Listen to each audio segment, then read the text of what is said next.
మీరు ఫ్లయింగ్ సాసర్ల గురించి వినే ఉంటారు కదా, కానీ ఇప్పుడు ఫ్లయింగ్ బస్సులు వస్తున్నాయి.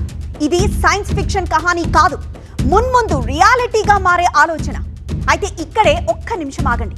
ఫ్లయింగ్ బస్సులు అంటున్నాం కదా అని అవి ఎగిరే బస్సులు అనుకోవద్దు.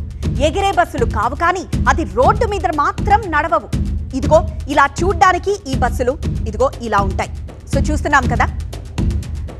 సో ఇప్పటికే ఒకవైపు E20 పెట్రోల్ పై హాట్ చర్చ సాగుతున్న వేళ ఫ్లయింగ్ బస్ అంటూ కొత్త చర్చకు తెరతీశారు కేంద్ర మంత్రి నితిన్ గడ్కరీ.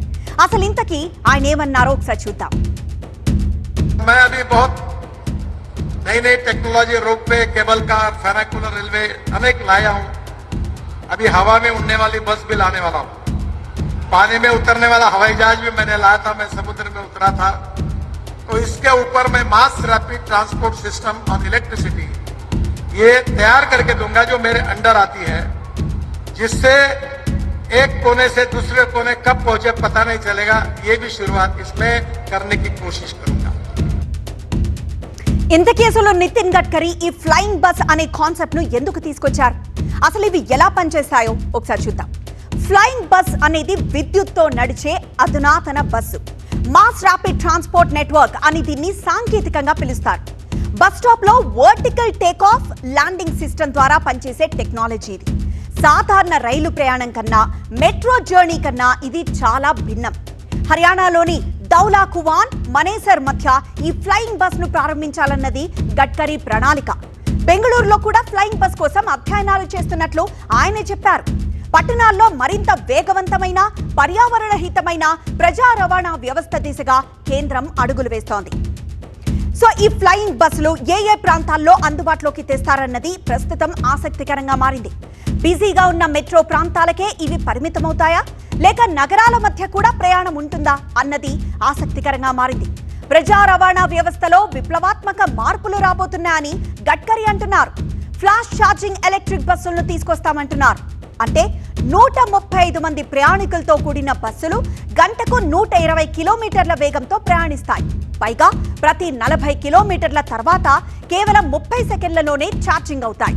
ఢిల్లీ జైపూర్, ఢిల్లీ డెహ్రాడూన్, బెంగళూరు, చెన్నై మధ్య ఈ ఫ్లాష్ ఛార్జింగ్ ఎలక్ట్రిక్ బస్సులను నడుపుతున్నామని ఆయన అంటున్నారు. ఫ్లాష్ ఛార్జింగ్ ఎలక్ట్రిక్ బస్సులు సరే, ఫ్లయింగ్ బస్సుల పరిస్థితి ఏంటి మరి?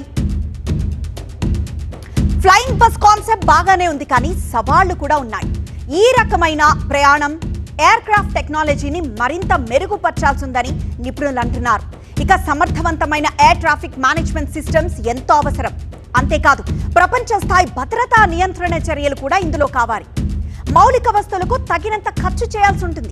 ప్రయాణ రూట్లకు తగినంత బ్యాటరీ ఇంధనం అనేది అత్యంత కీలకం. ఇవన్నీ ఉంటేనే ఫ్లయింగ్ బస్సు నిర్దేశించిన లక్ష్యాన్ని సాధిస్తుంది. సో అసలు ఫ్లయింగ్ బస్ అనే థాట్ ఎందుకు వచ్చింది? ఈ అంశాన్ని తెలుసుకుందాం. మన దేశంలోని జనాభాలోని 37% మంది ప్రజలు నగరాలు, పట్టణాల్లో నివసిస్తున్నారు. వీటిలో ఢిల్లీ, కోల్కతా, ముంబై, బెంగళూరు, చెన్నై తర్వాత 6వ స్థానంలో హైదరాబాద్ ఉంది. నగరాలను గ్రోత్ ఇంజిన్స్ గా చెప్పుకుంటాం, కానీ ఈ గ్రోత్ ఇంజిన్స్ కు సవాళ్లు చాలానే ఉన్నాయి. జనాభా సాంద్రత పెరుగుతూ ఉండడం, అందుకు తగినట్లు మౌలిక వస్తువులు కల్పించడం ప్రభుత్వాలకు కత్తి మీద సాములా మారింది. అందుకే బస్సులు, రైళ్లు, మెట్రో, విమానాల తర్వాత ఇప్పుడు ఫ్లయింగ్ బస్ అనే కాన్సెప్ట్ ను కేంద్ర ప్రభుత్వం తెర మీదకు తెచ్చింది. ఈ ఆలోచన ఆచరణగా మారే ప్రక్రియలో సవాళ్లను ఎలా అధిగమిస్తారన్నదే అసలు పాయింట్.